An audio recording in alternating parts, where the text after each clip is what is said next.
Welcome into a mega week here on Friends from Work, a podcast about all things in the Marvel Cinematic Universe, and it's a podcast that's hosted by me, Kyle Sconowell, and my friend Robbie Earl, who is coming at you live from his brand new Earl Sanctum Sanctorum. Robbie, congratulations on purchasing a new freaking house. Hey, wow, thank you. Wow. I'm living currently in this white void populated by a single plant. But with time, it will grow. Hey, it's a work in progress. It's a blank canvas. We'll be tweaking it as we go along. It's quite literally a blank canvas. Just by a tally here, in the last couple months, you have had surgery on both ribs, with downtime that is included with that. You are going to trial soon, so your work has been as crazy as ever for pre-trial prep. And now you have bought and moved into a new house, all while we're trying to record Secret Invasion and all of the other summer blockbusters. Yeah. I mean, just generally a super reasonable, sustainable way of living. Makes a lot of sense. But here's the biggest thing that you didn't mention in the tally. On top of all of that, or maybe at the core of all of it, in that time period, I also had the Kraven the Hunter trailer happen to me. Happen to you. And that's something that I think, I mean, this trial has taken a lot, and it has taken a lot of time and sleep and energy, but I don't know that I don't think anything has stuck with me, or will be as imprinted in my memory as certain moments from the trailer of Sony's newest live action Spider-Verse-esque offering. So, did you see it? You just need a little lion's blood. Yeah, you just need a little lion's blood in you. And you'd be just golden right now. Okay, Secret Invasion Episode 2 was absolutely massive. We've been waiting to talk about this one for a long time. Holy crap, I enjoyed it. Let's freaking go. 90% of this episode is going to be our reaction to that Secret Invasion trailer. However, before we get started, I need to quickly tell you about quite a few things that I watched, all of which deserve their own episode, but I don't have time. No time. So I'm going to briefly just glance over a few of these things. You can give me a short reaction, then we'll get into Secret Invasion. But I was in Hartford, Connecticut for golf work this last week. Shout out to our New England listeners. I got some New Haven style pizza. I've had Frank Pepe's in the past. Gosh, I love it, the pizza up there. So shout out to all of our Hartford listeners. But Robbie, whenever things are going well for my golf work, just to paint a picture of how much time I have, all of these things I watched all while in the confines of work. Not after work, not the hotel. This is all while working. So get ready. I like that. Get your mind right. Well, we normally focus on the friends part of Friends from Work, but I appreciate this. You're really doing your due diligence to make sure that the work piece of that gets its say. That's right. Okay, here we go. Some of this is so much fun. I had a blast watching film and TV this week. First of all, I need to say I have finally wrapped my rewatch of the entire MCU all the way through Phase 4 with Multiverse of Madness a couple of nights ago. And I absolutely refuse to rank Multiverse of Madness. I quit. I cannot do it. I have tried forever. I have no idea if the movie's good or if it's bad. I can't tell. Is it good? Is it bad? I don't know. At one point, I had it at 26th. And then at another point, I had it at 13th. I just can't decide if it's good or bad. I will not rank that movie from now on. It's just, it is what it is. It's such a unique thing. I'm out. Sounds to me like you're coming over to my side. What, your side is more like highly ranked? I had a 26 at one point. Well, no. I mean my side of just eschewing rankings in general. Oh, I gotcha. Just skirting the rankings. Okay, first of all, I watched the entire golf documentary called Full Swing on Netflix. Have you heard about this, or Drive to Survive? I have not. Okay. Well, it's just Netflix's big new thing is following these individual players at different sports. And Drive to Survive was following some F1 drivers, and it really blew up racing. Yes. For Netflix. Okay, It was yeah. huge. Yes, I Okay, know. then they did a yeah, I golf know. one Okay. called Full Swing, which I thought was like an 8 out of 10. Some of the episodes really hit, emotional. A few of them were kind of filler and didn't work as well, but it gets me so pumped for their next chapter in that series, which is Quarterback, featuring my friend Kirk Cousins and featuring your boy potentially. I may need to get my Actors Guild. That's right. I might be in this next documentary. So let's go. I didn't realize that those were all part of a series.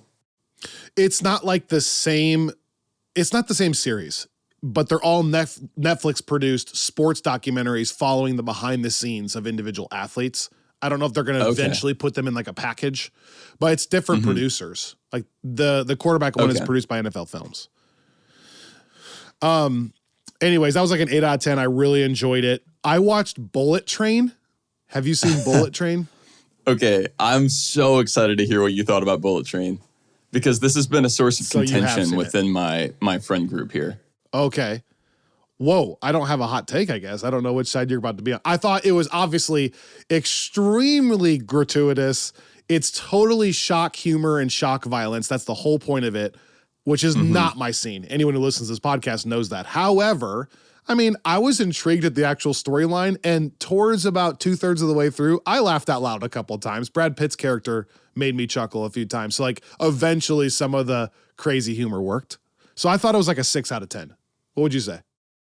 I think that's fair. I thought Brad Pitt just did a great job kind of holding that together. I mean, it's such a goofy performance from him too, but he's it's like my thing often is if I am bought in enough to a particular performance, I can kind of like that can anchor me through all sorts of other ridiculous things, whether we're talking about plot elements or effects or whatever. And so I think that is why I love that, or not love that movie, but had a lot of fun with that movie. I had a lot of friends that thought it was absolute garbage and hated it. But Candace and I both had a lot of fun watching it. So I don't know. Maybe this is my multiverse of madness.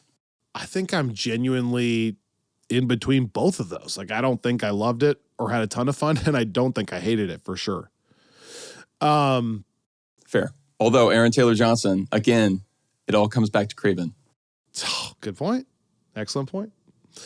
So if that wasn't already enough, all of those episodes of Full Swing, all of Bullet Train, I watched Avatar: Way of Water finally. And wow, you are just wrong. It's not a great film at all. It's not, man. But it is not the movie you make fun of. You are unfair. You are Thanos. Perhaps you treated it too harshly. It's a 7 out of 10. It's good. It's fine. But you hate it. So, yeah. Yeah. Look, people, if people get to hate every single thing that came out in Phase 4, despite my protests to the contrary, this is where I take my stand. The one thing I can never get over is something you pointed out to me. The call to have Sigourney Weaver voice her own daughter just bothers me to my core. I am so not emotionally connected to that character just because as she opens her mouth, I'm like, is this a 70-year-old? What is happening? So bad. Also, Spider. Tell me why Spider was a good character story choice. Spider's tough. Spider's tough to get past, no doubt. There are a few roadblocks, that make that movie very difficult. Okay, and then the last thing that I want to talk about. Oh my gosh, total shift of gears here. I've watched all 9 episodes of Silo. Oh my gosh. Oh. It's this year's Severance. Oh my gosh. Wow. So I am now rewatching it with my wife and my brother and sister-in-law. It is spectacular. Now, I got to say, I think there are a few acting things that Severance didn't have.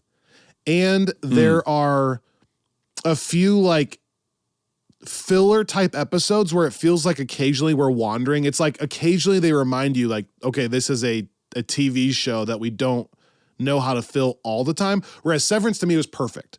So if Severance was like a 9.7 or like a 9.9, this is like an 8.7 where it's not perfect. It's not flawless, but oh my gosh, watch the first 2 episodes. And if you're into this kind of sci-fi thriller thing, you'll be captivated. I loved it. The only other thing that I just can't get past is like, I'm loving it. Audiences are loving it. It's going to be a massive show this year, I think. Dan Gavosdin hated it, and that bothers the crap out of me. And we got into like a Twitter match a little bit about it. Oh, really? Which he responded to one of our tweets, and I was shaken to my core by what he said. I'm like, how could you possibly think that? So I highly recommend it. The world highly recommends it. Dan does not recommend it. Wow. You know, I feel like Dan is so often lone wolfing it with that stuff, but I love that because I feel like generally whatever the take is, I don't love it. But communally, I don't think that the reason I like it is it's not Dan being contrarian. I don't think that that's his game. That's true. Or his vibe. I like that he has a different way of thinking about this stuff. And he makes me, there are points he's raised in all kinds of movies. And often I think on it and I find that I still disagree.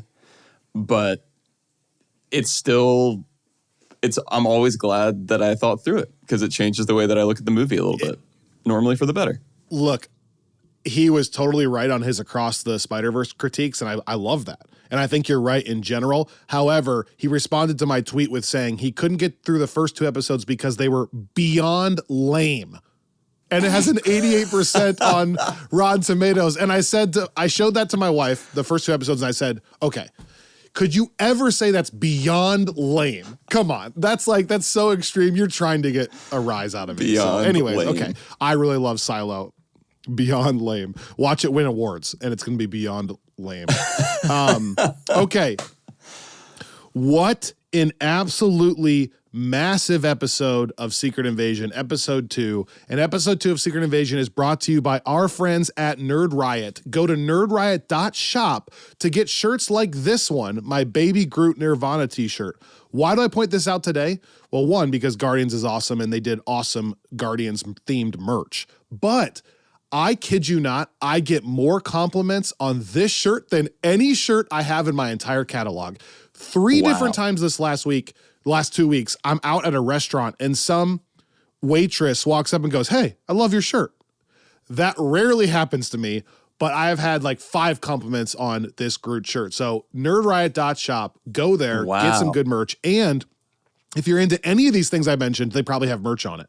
Nerdriot.shop, use our promo code Friends from Work to save money and let them know that we sent you. And you can use the referral link in these show notes below.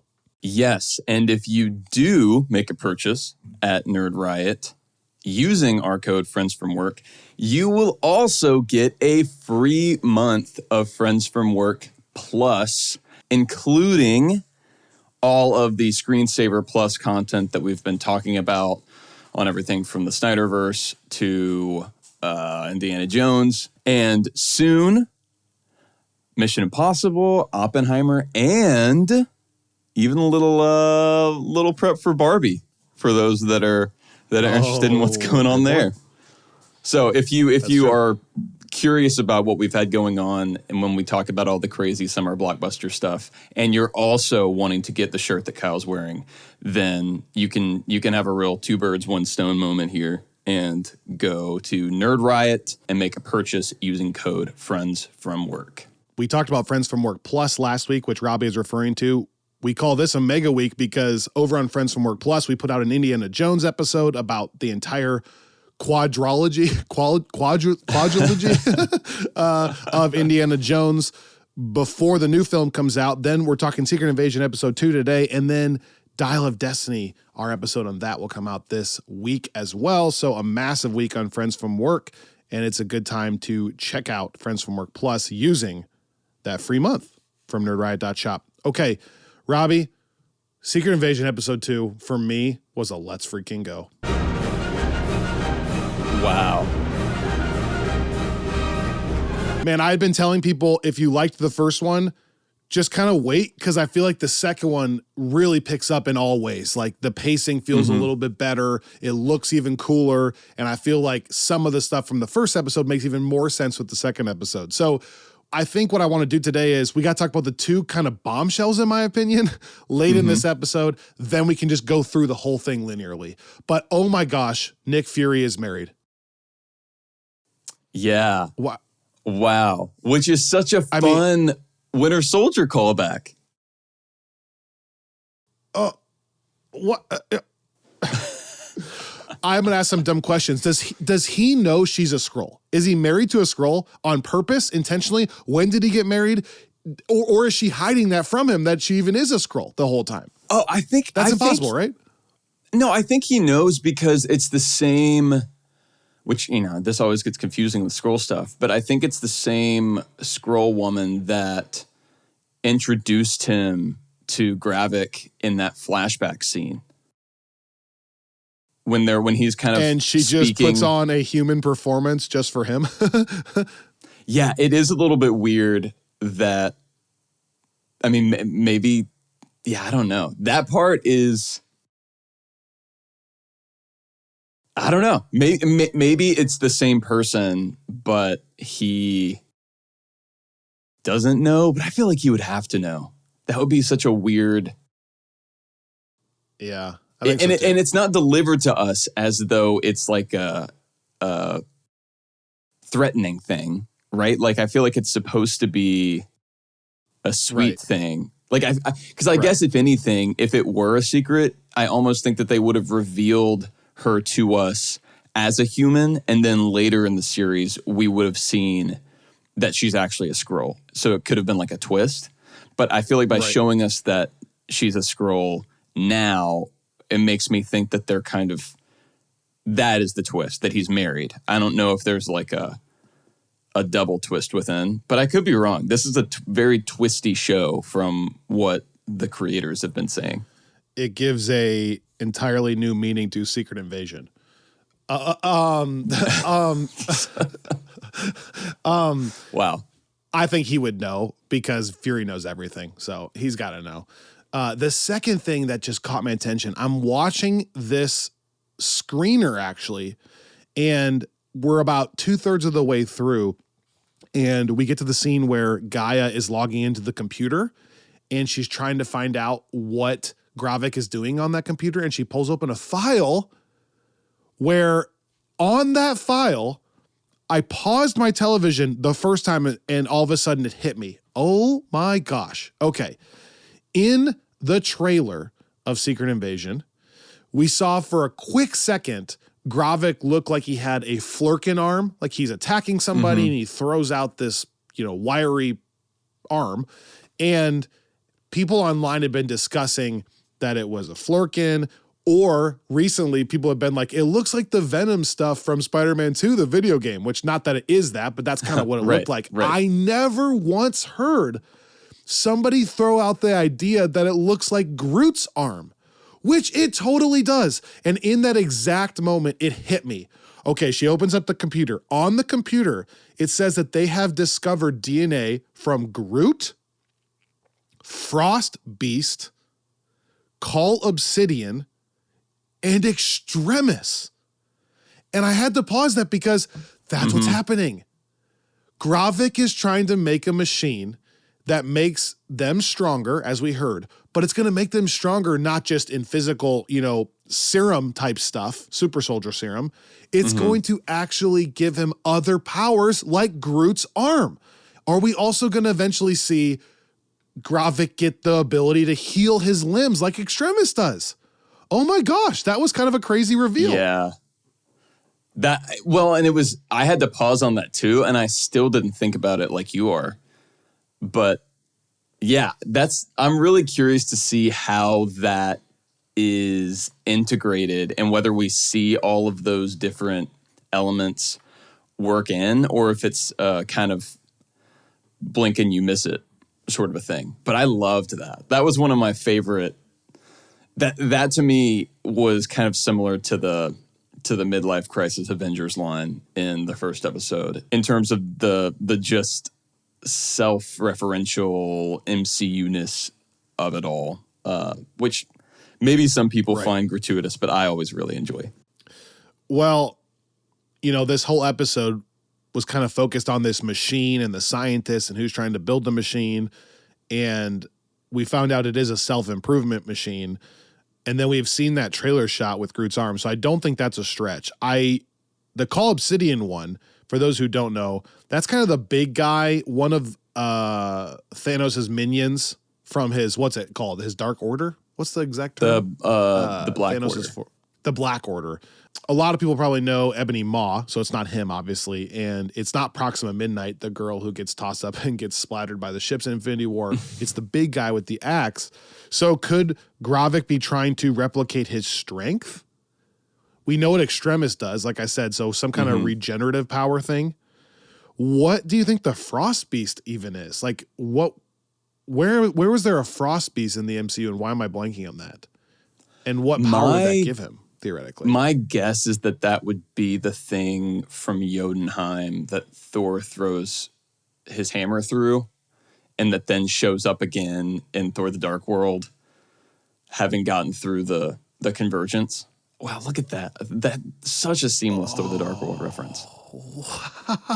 Wow, that gets me so excited that you worked that in perfectly. Holy cow. That's my only guess. That would also just be like cruelty or strength or ability to withstand really cold weather in Russia, maybe? I don't know. Yeah, fair. Really big teeth. Yeah. Anyways, I love that. I think that the show is definitely leaning way more serious, and they're still grasping the intensity. And in this was kind of a dark episode. I mean, that car sequence at the end we'll talk about, very dark and sad, and they're never pulling you out with a joke.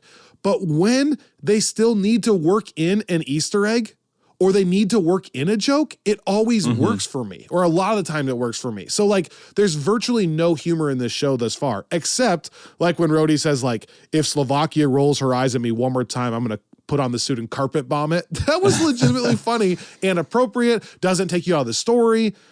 And then I just thought like the use of the Easter eggs like this, like not too over the top, the reference to Alexander Pierce, just briefly. Yeah.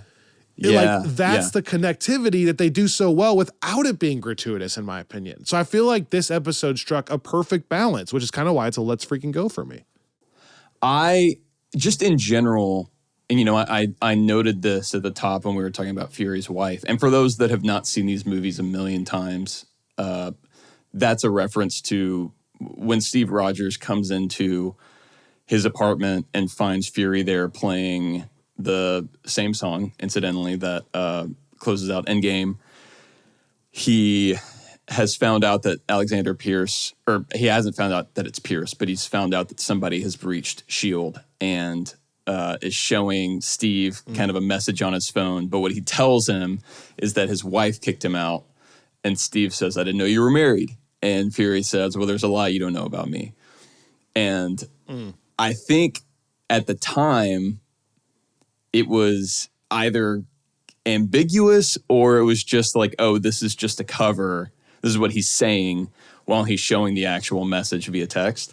But I love that, one, that delivery, I think always left open. Like the fun thing about Fury from that era that I think we're starting to get again in maybe a slightly different way is this, like, you never knew where he was coming from or what he knew or how he did what he did. Like, there was always this, he's just a guy, right? Like everybody else in the Marvel universe, especially at that time, was somehow super and Fury was just the guy, but he always knew more than everybody else.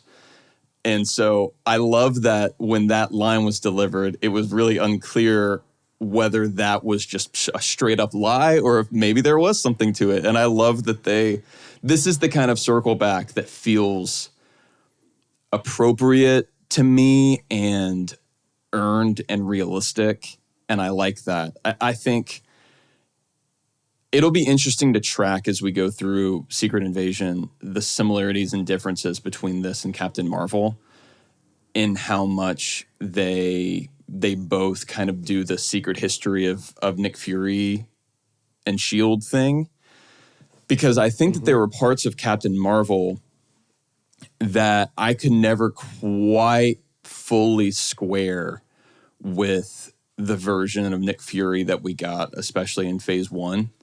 Just things not even tonally as much, but just like, okay, the idea of the Nick Fury that I see meet Iron Man having done all this and having seen all this is a little tricky for me to like, because clearly that wasn't the intention when the character is being written in those early films. And so it's always a question to me of how well they can graft that on without it feeling retconny. And so far, I feel like Secret Invasion has handled that really effectively, because I love, for instance, the reveal that Skrulls have been acting as Fury's double agents in this way for so long, because it's like, that's the kind of thing where I'm not like, oh, come on, really? It's actually, it sort of bolsters the impression that we got of Fury, which was somehow he always knew everything, could get into anywhere, had all this crazy access. And now it makes sense why he specifically, more than any other person, had that capability, because he was the only person that could work with a group of Skrulls. What a perfect point and a perfect transition. Because when you were talking about Fury being married and the throwback to Winter Soldier, my first thought too is, when did he probably get married then? Because there's probably a 30-year gap-ish from when he met the Skrulls. There's probably only a 10-year-ish gap from Winter Soldier to when we're seeing him now, somewhere in there. But he's known about Skrulls now for 30 years. Last episode, you asked some questions that we specifically got answered here. And that's why I love you pointing that out, because you were asking a couple of major things like, well, how involved was he for 30 years? Well, we found out very. Like, that was a twist to find out that not only was he involved, he actually hired them as a trade to work for him. That's way different. That he was going to help them help protect Earth, which is crazy, while he then promised to find them a new planet. So that's an even bigger, miss if he didn't find them a planet, because they were doing work for him. But also, you asked, I think this is an important detail, the reveal of how many are there. He thought there were like a few hundred. I think he says like 5,000 or 10,000, like something. And then he says over 1 million. That's another answer to your first episode question, because if there's 100, it's not a big deal. Like the Skrull Ross says in the first episode, like, whatever, how can they pull this off? If there's 1 million of them, how can they coexist? We talked about how can they coexist. And the whole time you're talking about, like, remember Asgard and all the and the Skrulls and all these people coexisting on Earth last week? Right. I was thinking about this, thinking like, well, there's already 1 million of them. That's enough to form a massive, a small country or a massive city. And Talos says at the blink of an eye or whatever, they'll all like come out for me, basically, or something like that. So I just thought, what a perfect transition back to the very beginning of this episode, because holy crap, that was another massive reveal, the Skrulls and all this. Yeah. Tell me if I'm wrong, because you've seen this episode more than me. They all, like the vast majority of that 1 million came to Earth during the blip, right? Was that your impression? Because what I took away was Fury was gone because he was blipped. And so that's why Talos said, we thought we thought you weren't coming back. And so they kind of improvised and decided to all just come to Earth. And then everybody came back, and now they're in the situation that they're in. Is that what you gathered, or is that incorrect? You're testing my memory. I think that's right. Yes. That there were a few since Captain Marvel in the 90s, but yes, the vast majority came back later, like a lot of years later.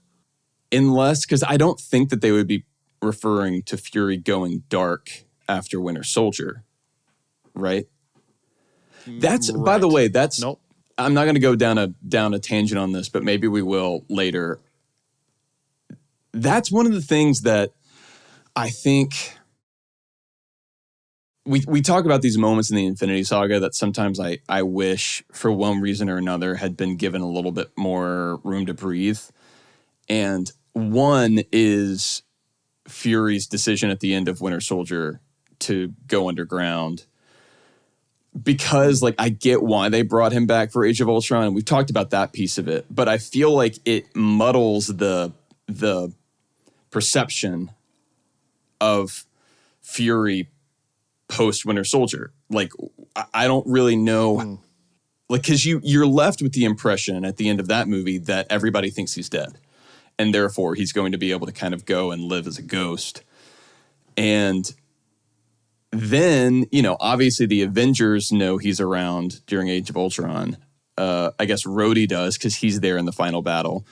And then after that, you know, in Far From Home, and then obviously here we get references to, oh, you know, Fury's up there in space building the station, or, you know, he's been off world. And I just wonder, like, part of me wishes that there was some moment of, oh man, he's not dead after all, like some kind of understanding that ending in Winter Soldier had consequences beyond just S.H.I.E.L.D. going down. It's not a huge thing, but I feel like it would have made the line a little bit clearer. Now, what I do like that, again, this, because what I'm complaining about really isn't the fault of Secret Invasion. I think it's more of just a casualty of the breakneck pace of the Infinity Saga towards the end. But what I love that Secret Invasion does in terms of that kind of secret history is it not only explains so far why Fury was able to do what he does, but it also, like, in contrast to parts of Captain Marvel again, where I felt like I didn't quite buy that it was the same character. Here, it makes, like, even that promise that he makes to the Skrulls, it is kind of heartbreaking from their perspective, like knowing that they're refugees and knowing that it's ultimately a promise that he's going to end up, I think, unintentionally breaking. But it also kind of fits with the version of Fury that we knew from back in the day. Like, he was pretty callous. Like, he's not a bad guy, but I think it's like you look at the Avengers, the first film, and the conflict there when both Tony and Steve realize that he's trying to use the Tesseract to make weapons. And it's this, like, he has kind of been lying to them. Same thing in Winter Soldier when Steve finds out that Natasha knew something that he didn't. And, you know, he's like, well, you only know what I need you to know. And it's like, you get the sense that Fury is, he's clearly okay with compartmentalizing. And I think he is pragmatic, maybe to a fault, when it comes to things like this. I feel like we've seen Fury soften. That is one thing I like about Age of Ultron, by the way, as like a counterpoint to myself, is I feel like you do see the beginnings of him softening some, in part because of the relationship he's building with Tony and the rest of the Avengers. But this was prior to that, you know, and so this was like, it fits really perfectly within his chronology and kind of what we've known about this character. And I want to highlight every moment that does that, because, like we've said since the very beginning of this podcast, when we talked about Rogue One in the Star Wars world, it's like, that's a really hard thing to do, I think, to go back and retroactively make something feel naturally consistent. And I think that for the most part, this show has been an excellent example of that. Yeah, it's perfect. He's not Spider-Man. We are now seeing he is willing to do almost anything for the greater good. If the first episode left you with a feeling of, come on, Skrulls, like, how could Fury have let you down that much? Like, Gravik, how can you be this mad about it? I love that now this episode is turning that a little bit on its head, and you're starting to see that gray area of like, okay, what you're talking about, that nature of Nick Fury has caused problems and understandable problems. So you're getting a little gray area. That's the way to go. That's the way to go with the show for sure. Yeah. We'll be right back after a quick word from these sponsors.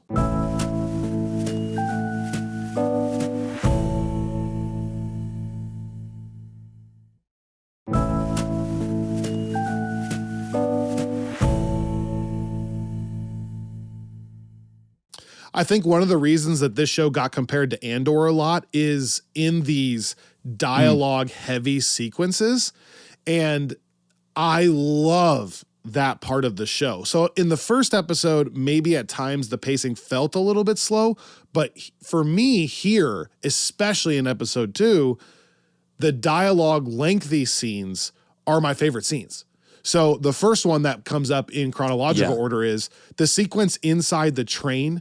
I love getting a throwback to Fury telling a story like he used to do with Captain America, you know, a loaded 22. Yeah. Like that felt very similar to that, telling a story about his childhood, which I love any background into Fury. And I love that it's almost got, don't take this the wrong way, it's almost got a Joker-esque feel where you're like, is he even telling a true story or is he just trying to paint a picture? Which is amazing. Yeah. And so he's talking about his childhood, and then that disagreement is heartbreaking. It's a massive reveal, as I said, that there's a million people on Earth. Talos' side is understandable, but then Fury realizing how bad he's screwed up, that now it's over a million people, and that argument of like, we can't even exist with ourselves. You think we can coexist with an alien race?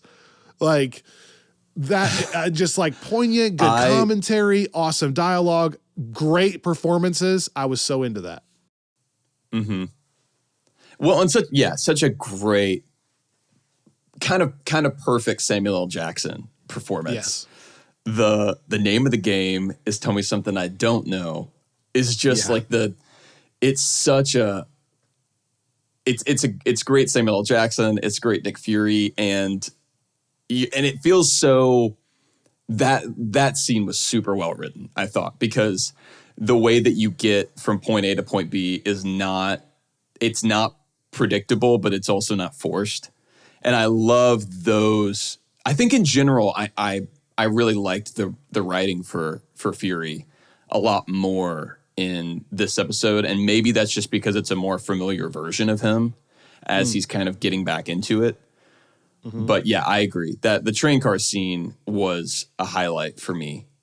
Also, the next two sequences are also tied to that in different ways. I'll start with this one, the Maria Hill funeral, which is interesting for a lot of reasons, but one of which is that, you know, a lot of people were talking, is there still hope that Maria was a Skrull and maybe she just didn't turn right away because she had been a human for so long and that's why we didn't see her turn into a Skrull at the end. And I still think this show allows for any of that to be possible. Like, it is possible that somehow that was not the version of Maria Hill and she's going to make some reappearance somewhere. I think that's possible, although I do think it might undermine the emotional core to that decision.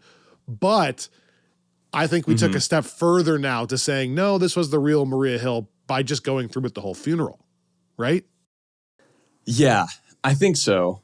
Although we talked about this a little bit last week with some of the comics inspiration for this, and I do just want to flag, I don't think that this is what's going on with Hill, but to do my due diligence, one component of Secret Invasion, and if you can't tell just from what I've told you about this so far, there's kind of a lot going on in this 8-issue miniseries. There's the build to it that I've talked about, but there are also a lot of kind of intersecting points, and I'm curious to see how much they pull from again. But there is an element there of characters that have been thought dead, some even prior to the Secret Invasion event, showing up at the very end, having been abducted by Skrulls long ago and still actually being alive, and then them getting reintroduced back in, and that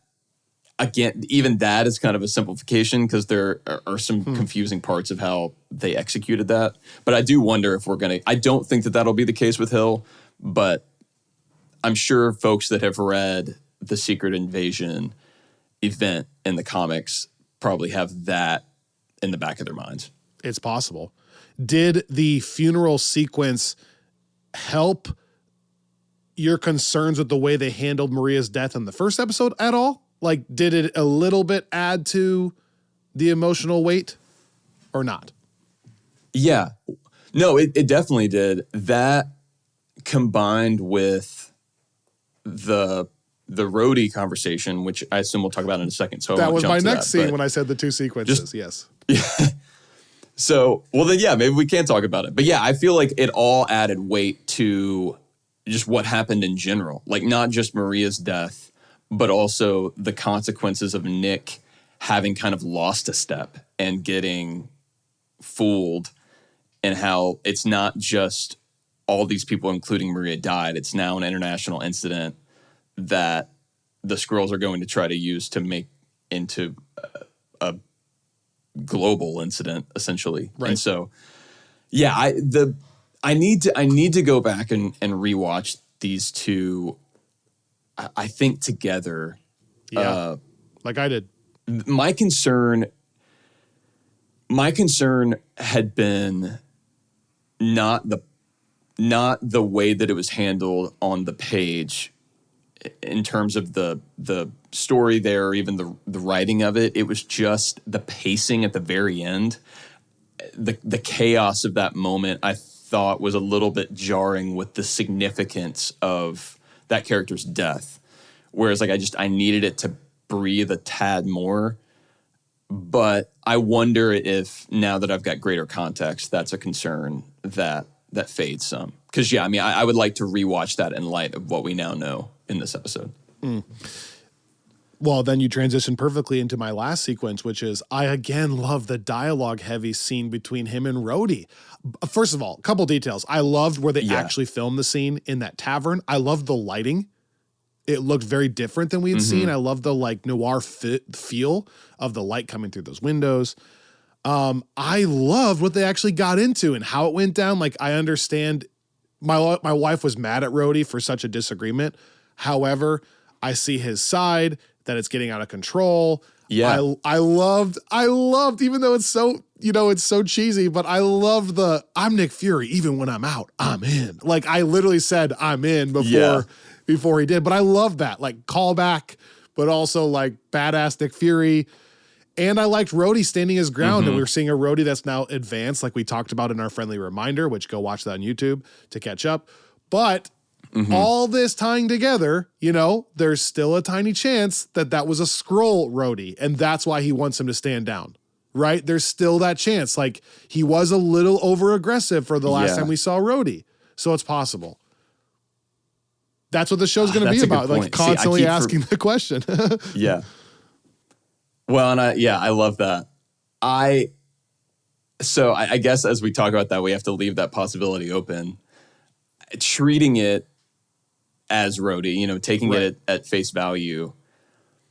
Yeah, I loved that for so many reasons, because on the one hand, it feels like it goes all the way back to the way Rhodey was introduced in the first Iron Man film when it wasn't even Don Cheadle, with just this kind of guy that understands duty and public service, in such a contrast to Tony, who's such a loner and kind of does what he wants when he wants. And then to see that character grow, become essentially part of the Avengers, and then all the way through to Endgame, becoming one of the Avengers that actually saves everything, and to go through that, and then to have the last time we saw that character be in Falcon Winter Soldier, when I feel like he's giving a really similar vibe and occupying a similar space. It just is that conversation. Yes, it could wind up being a manipulation, but if it's not, it feels like, and maybe this is the genius of it, either way, it feels like a really consistent portrait of who that character is. And I love that because I feel like there are so many stereotypical like military guy characters in movies and shows like this that are just kind of like shoot first, ask questions later. Like there's not a lot like of Avatar. Yes, thank you. Exactly.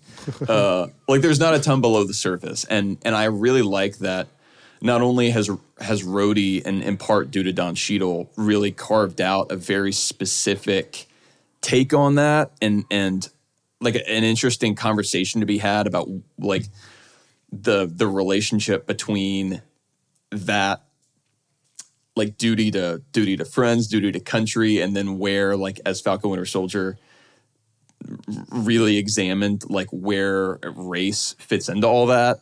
So then to have that conversation with Fury, to talk about Pierce as the mediocre white man, it's Right. just, and in the same way that Rhodey was a great foil to Tony in the very first film, here I think he's a great foil to Fury, because it's like, yes, we saw in Infinity War Rhodey, you know, go against orders from Ross and work with Steve, but he still signed the Accords, and he's still the kind of person that would sign the Accords. Like he has this sense that accountability matters, and that's something that Fury has always wrestled with and has never really been one to be held accountable. And you can see that he's frustrated that not only is he being held accountable at all, but he's being held accountable by someone that he is and should be senior to. And it's a great dynamic. I also just love the reference to the suit, because we found out that he still has access to the suit, but he's at least trying not to use it very often, apparently. Yeah. Well, and I do wonder if this will flow into Armor Wars, which we know is going to be a Don Cheadle focused project with with him wearing the suit, which I don't know if we'll ever actually see in this show. Right. All right. 3 more major chunks as we kind of wrap up briefly here. 3 other main points for me. The other side of this episode is the Gravik and Gaia side, which kind of leads me to think, in general, the acting's been really good across the board. Like even watching Silo, like there are a couple performances that occasionally pull me out. And that happens a lot in shows. And I just don't have that here. And I often don't have that in a lot of Marvel projects, which I've talked about in the past. But I think you got a few more answers to another couple questions you asked in the first episode, which is, what is Gravik's ultimate plan? Well, in that council scene, we see his plan, right? Like he is trying to speed up the process of humans destroying themselves. We didn't necessarily hear about like the radiation part of it, but that, he would like an Earth to himself. Also, shout out to Shooter McGavin making an appearance in this show. What the heck? Shooter. Shooter. I was waiting for him to tell Gravik to meet him on the 9th green at 8 p.m. or whatever. Wear your nicest suit, Gravik. Which is a wild reveal. But no, I thought in general, Gravik and the council scene gave us a little more background to what's kind of going on, to also how deep the infiltration has already gone, because the Prime Minister of Great Britain is a Skrull. So I think it's adding to the tension, because we see that this is going to be not just a quick fix. I like the council scene where they all stood up and the one person didn't. I thought that was a really moving part, where she was like, I feel like you've forgotten how we got here. And then Gravik lets her go, like seemingly not going to kill her for saying that. Yeah. Well, I like that he, again, we're starting to kind of see at least the potential for a character. We've already seen that he kind of is wounded by what he views as a broken promise from Fury. But that's, at this point, kind of a more expected take on a villain, like that they're going to be operating out of some past hurt.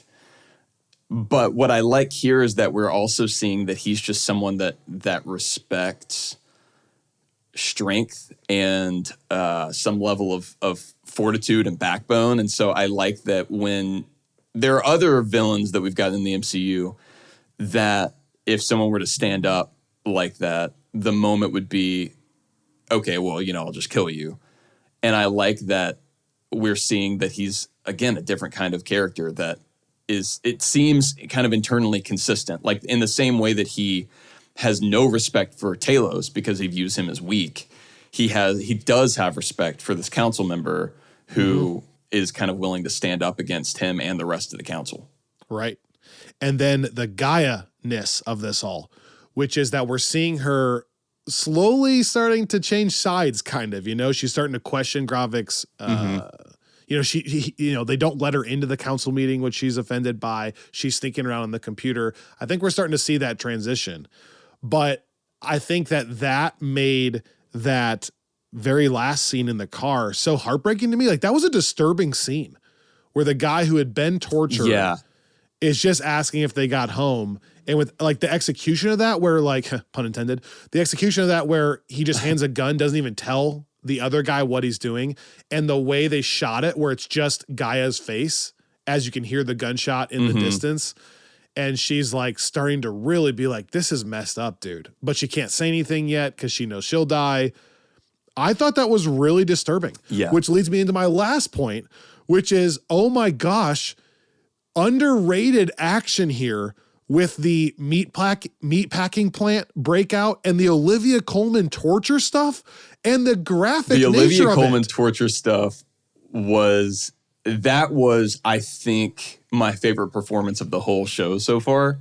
That's what I kept saying. Remember, I kept saying, just wait for Olivia Colman. Just wait. That was my original tweet when I saw these first two episodes. Olivia Colman is a standout. Also, just again, so many rapid fire points. The graphic nature of it was something we haven't really seen. We've always seen the camera pan away. We've never seen the camera stick on them cutting off the finger, for example, and the blood coming out of people's head when they're getting shot in the meatpacking plant, which a la Daredevil, by the way. Oh, true. But then, like, how badass she is with the escape plan ahead of time, the darkness of the guy being tortured, the darkness of Gaia being uncomfortable with the torture. Like, the whole sequence was like, whoa, what am I seeing right now? Oh, I'm getting so excited now because of how much I'm enjoying Samuel L. Jackson's Fury. The more it's probably more me settling in than it is him settling in, but I'm enjoying that more as we go, and I'm really excited for more scenes with him and Olivia Colman because that was a highlight of the first episode for me.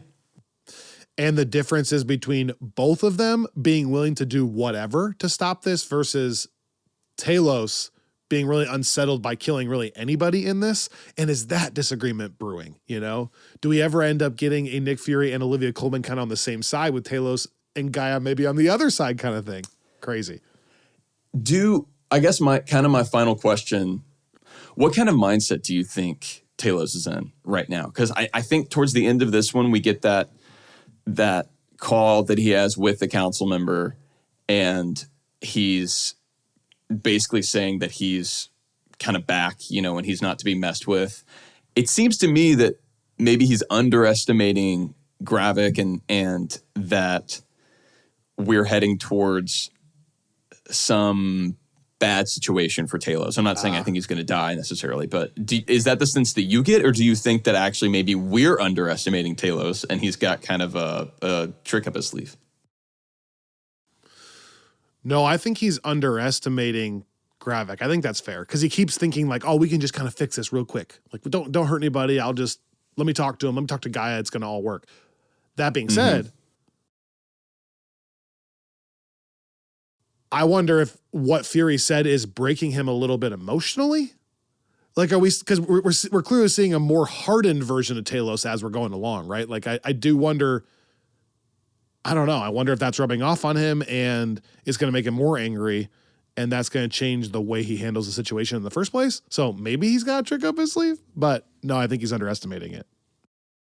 Yeah. There are also a few questions on that front and on Gaia's front. Like Gaia's on the phone with somebody and I wasn't 100% sure who she was even talking to. Like there are still some sneaking around elements to this that we don't know. That's the big question. So I think I'm left thinking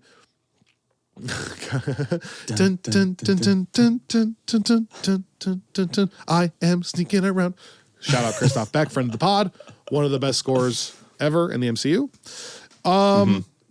Overall, I loved it. I think there are so many questions. And again, this is a great time to find our Discord link on our website and join, because I think there's about 250 people on our Discord that are just constantly chiming in theories. It's like Reddit, right? Like there's theories, there's good commentary, but it's a really, really safe space. Like really great people on there who are wanting to hear your thoughts.